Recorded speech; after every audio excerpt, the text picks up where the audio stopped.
This is WWE superstar Drew McIntyre, and you're listening to the WWE Podcast. The champ is the one that everybody wants, me. It's going to WrestleMania. Claymore! Austin 316 says I just whipped your ass. This is my iron. You're gonna acknowledge me. Hey guys, Ryan Sprague here with my final SmackDown review before Amanda returns. It has been such an honor and pleasure sharing these 3 weeks of SmackDown with you guys. And what a 3 weeks it's been. The road to and aftermath of WrestleMania 41. So many title changes, some debuts, some returns, and some really interesting storylines furthered as we now move towards Backlash in May. So let's not waste any more time, let's get to the SmackDown review, and this one took place in Fort Worth, Texas, on April 25th. John Cena opened the show to a very loud and almost 50-50 split chant of, "Let's go Cena, Cena sucks." They're torn, man. Do we love him or do we hate him? So Cena continued to pronounce his ruining of wrestling when he's interrupted by Randy Orton. This entire opening was almost identical to Monday Night Raw, where Cena corrected the ring announcer and made him call him the last real champion. But before Cena could say anything, Randy Orton's music hit, and he came out to tell Cena that there's no way in hell he's ruining wrestling, since wrestling has given Orton everything in his family's lives. He then told Cena that maybe he should have some kids, but Cena responded saying he spent 25 years raising everyone else's kids. He then went on to make fun of a kid at ringside who flipped him off to prove his point. Orton then challenged him right then and there for the title, but Cena said no. It should happen at Backlash, he said. Cena then tossed the title up at Orton and tried to attack him, but Orton countered and hit him with an RKO. Again, this was sort of a repeat of Raw, but with more words spoken, obviously. No matter the case, I am super excited for this match at Backlash. Our first match of the night was Los Garzas vs. Nathan Frazer and Axiom, better known as Fraxium. Fraxium was looking to rebound after dropping the NXT titles at Stand and Deliver this past week. And in this match, Fraxium took control right away. But Los Garzas turned the tables when Angel hit a super kick when Frazer was attempting a moonsault. This is awesome chants were heard throughout this entire match. The match ended with a combo Spanish Fly and 450 splash with Fraxium getting the win.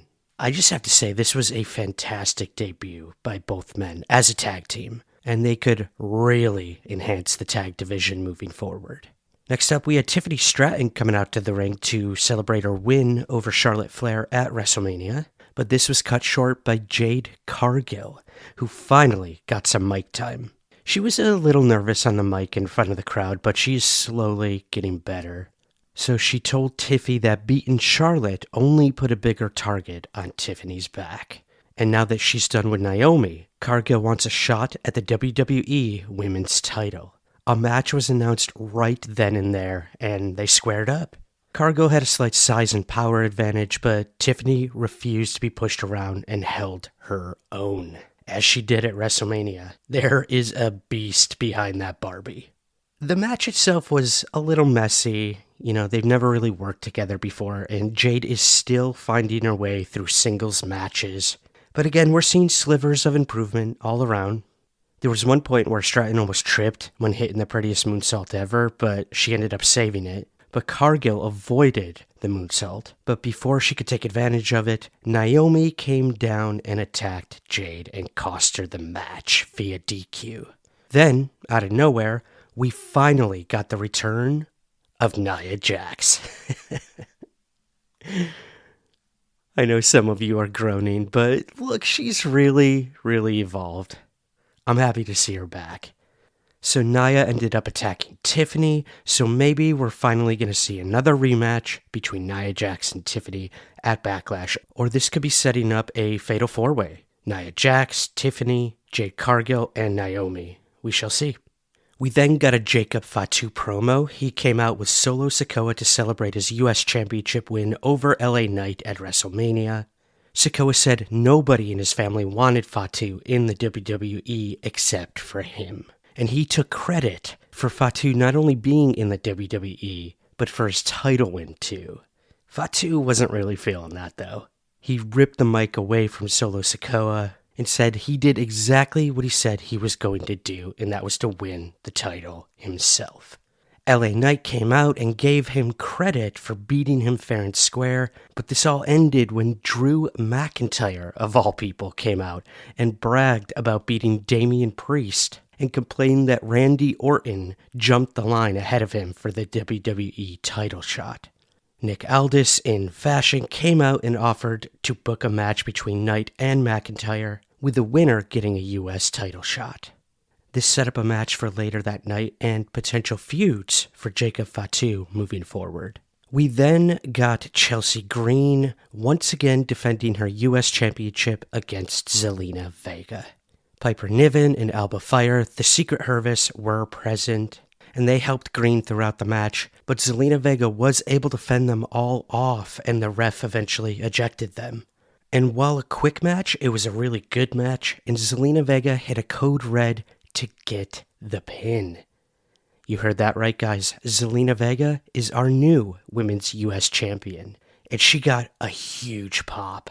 She took the belt, went up the ramp, crying, very emotional, very powerful, loved seeing it. And just like the Monday Night Raw after WrestleMania, we were bound for some surprises, and this was it. So we'll see what Vega does with it. She works her butt off, so I think she does deserve it.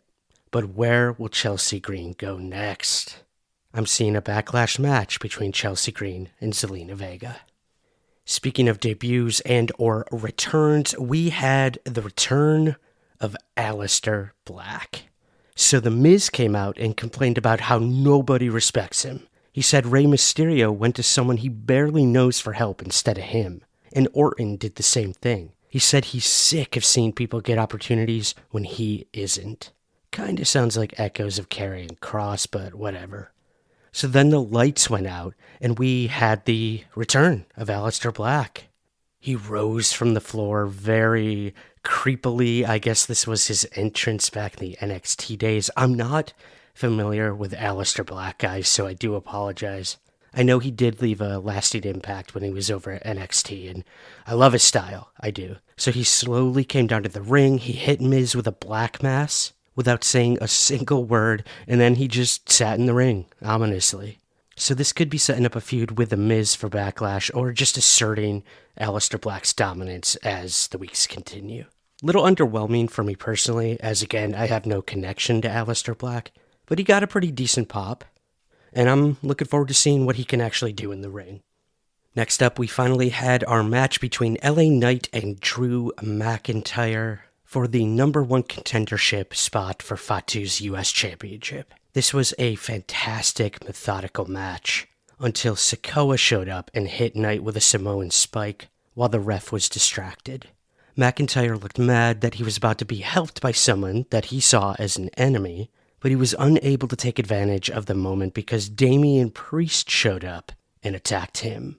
He put McIntyre through the announce table with a South of Heaven chokeslam, causing a no contest DQ, and Knight got into his face for causing it. But both men were soon taken down by Jacob Fatu, who stood tall. This really seems like it's setting up a multi-man match at Backlash, and I cannot wait to see these three go at it. And we finally got our main event of the night, the Street Profits vs. DIY vs. Modi versus Motor City Machine Guns. This was a TLC tag title match, and again, guys, this should have been at WrestleMania, because it was definitely the match of the night at SmackDown. So Montez Ford and Angelo Dawkins, Chris Sabin and Alex Shelley, and Johnny Gargano and Tommaso Ciampa risked it all in this match.